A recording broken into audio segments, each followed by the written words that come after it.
Hi friends, ఈ video మనం భద్రాచలం ఎలా వెళ్ళాలి, ఎక్కడ ఉండాలి, భద్రాచలంలో చూడవలసిన ప్రదేశాలు ఏమిటి అనేది ఈ వీడియోలో చూద్దాం. ముందుగా తెలుగు రాష్ట్రాల నుండి ప్రధాన నగరాల నుండి బస్ సౌకర్యం ఉంది. ట్రైన్లో రావాలంటే ముందుగా కొత్తగూడెం స్టేషన్ చేరుకొని అక్కడ నుండి బస్ ద్వారా రావచ్చు. భద్రాచలం బస్ స్టాండ్ నుండి దేవాలయానికి ఒక ఆటో ద్వారా మేము అక్కడికి చేరుకున్నాం. అయితే అక్కడ రూమ్ తీసుకున్నప్పుడు మాత్రం ఆటో వాళ్ళ ఇన్వాల్వ్మెంట్ లేకుండా చూసుకోవాలి.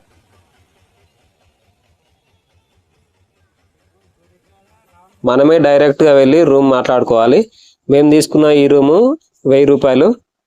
తక్కువ రేట్లో రూమ్స్ కావాలనుకుంటే మాత్రం గుంటూరు సత్రం వాళ్ళు 500కే ఇస్తున్నారు. అదేవిధంగా సీతా నిలయం, రామ నిలయంలో కూడా తక్కువ ధరలకే మనకు రూమ్లు అందుబాటులో ఉంటాయి. ఇక్కడే మనం స్నానాలు చేసుకొని ఫ్రెష్ అప్ అయిపోయి దేవాలయానికి అయితే చేరుకోవచ్చు.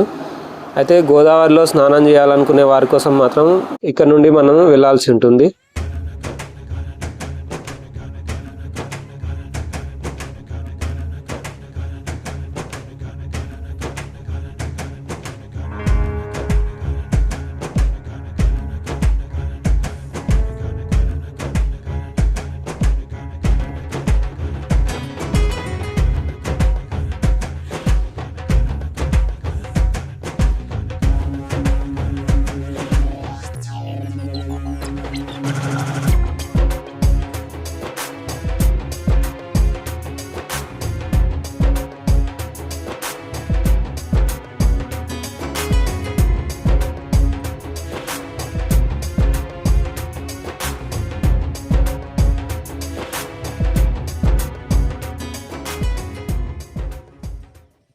ఇక్కడ నుండి మెట్ల ద్వారా మనం పైకి ఎక్కిన తర్వాత మళ్ళీ కిందికి దిగాల్సి ఉంటుంది. ఎదురుగా గోదావరి నదిలో స్నానం చేయాలనుకునే వాళ్ళు స్నానం చేయొచ్చు. అదేవిధంగా గోదావరి నది అవతలి వైపు వెళ్ళి స్నానం చేయాలనుకునే వారి కోసం మాత్రం అక్కడ బోట్స్ రెడీగా ఉంటాయి. ఒక్కొక్కరికి 50 రూపాయలు ఛార్జ్ చేస్తారు.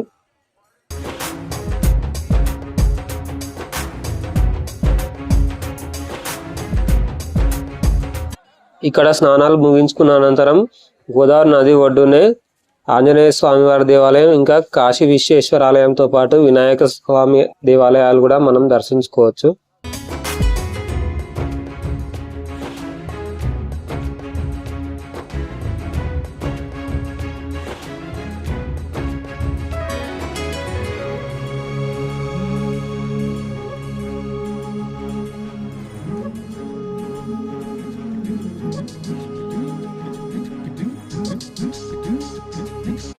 ఇక్కడ గోదావరి నది మెట్ల మార్గం ద్వారా కట్ట మీద మనం నడుచుకుంటూ వెళ్ళినప్పుడు మనకు రామాయణంలోని దృశ్యాలను అద్భుతమైనటువంటి శిల్పాల రూపంలో ఇక్కడ మనకు అందించడం జరిగింది. అవన్నిటిని కూడా మనం ఇక్కడ చూడొచ్చు.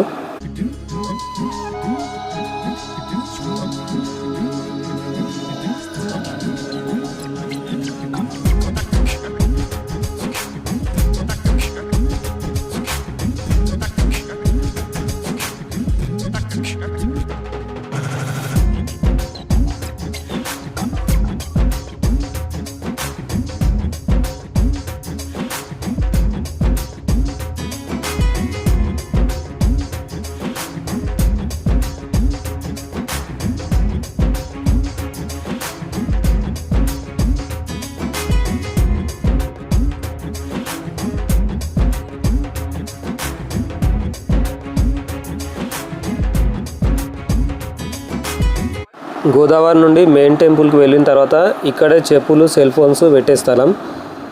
వాటికి అమౌంట్ తీసుకుంటున్నారు.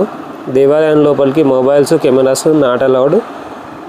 అయితే కొండ మీద ప్రధాన దేవాలయంతో పాటు ఆంజనేయ స్వామి దేవాలయం ఎదురుగా ఒక రామశిల ఉన్నది. అక్కడే ఆ శిల నుండి రామ రామ అనే శబ్దాన్ని మనం జాగ్రత్తగా విన్నప్పుడు రామ అనే శబ్దం మనకు వినిపిస్తుంది.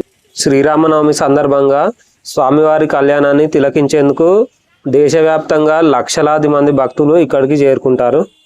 ఇక ఈ దేవాలయం చరిత్రను చూసుకున్నట్లయితే కంచర్ల గోపన్న అనే రామభక్తుడు ఈ దేవాలయాన్ని నిర్మించాడు. ఆ తర్వాత కాలంలో అతను శ్రీ రామదాసుగా ప్రసిద్ధి చెందాడు.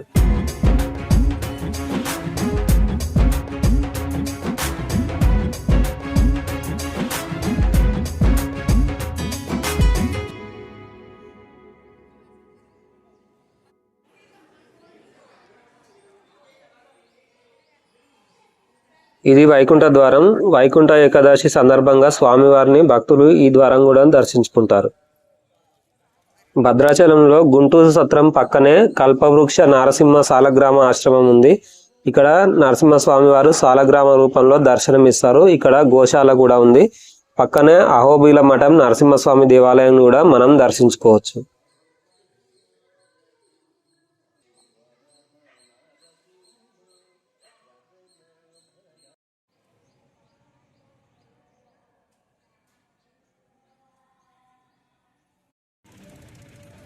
భద్రాచలం మెయిన్ దేవాలయం తర్వాత మనం చూడాల్సినటువంటి సీతమ్మ వాగు, సీతమ్మవారి నారచీరలు ఆరేసినటువంటి ప్రదేశం, అదేవిధంగా పర్ణశాల కూడా మనం వెళ్ళడానికి ఇక్కడ ఒక ఆటోలు మాట్లాడుకోవడం జరిగింది.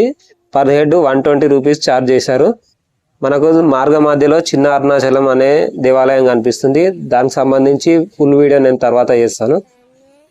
సీతమ్మ వాగు చేరుకున్న తర్వాత అక్కడ సీతమ్మ వారి నారచీరలు ఆరేసిన ప్రదేశంతో పాటు లక్ష్మణుడు 2 కొండలను చీల్చి పసుపు కుంకుమను తయారు చేసిన విధానాన్ని కూడా వాళ్ళు ఎక్స్ప్లెయిన్ చేయడం జరుగుతుంది. ఇక్కడ కూడా కెమెరాస్ నాట్ అలౌడ్. ఇక్కడికి దగ్గరలోనే పర్ణశాల ఉంది, అక్కడ కూడా కెమెరాస్ నాట్ అలౌడ్. అయితే లోపలికి వెళ్ళి చూస్తే రామాయణంలోని పర్ణశాల అద్భుతమైన దృశ్యాలను శిల్పాల రూపంలో మనం ఇక్కడ చూడవచ్చు. ఇక్కడ సీతారాముల దేవాలయంతో పాటు శివాలయం, ఆంజనేయ స్వామి ఆలయం కూడా ఉంది. బయటకు వచ్చాక ఇక్కడ ఇప్ప పూలను ప్రసాదంగా అమ్ముతున్నారు.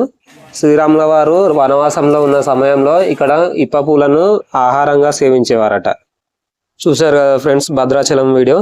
ఈ వీడియో మీకు నచ్చినట్లయితే లైక్ చేయండి. ఈ వీడియో మీద మీ అభిప్రాయాలను కామెంట్ల రూపంలో తెలియజేయండి. అదేవిధంగా ఛానల్ని సబ్స్క్రైబ్ చేసుకోండి మరిన్ని ఇంట్రెస్టింగ్ వీడియోల కోసం.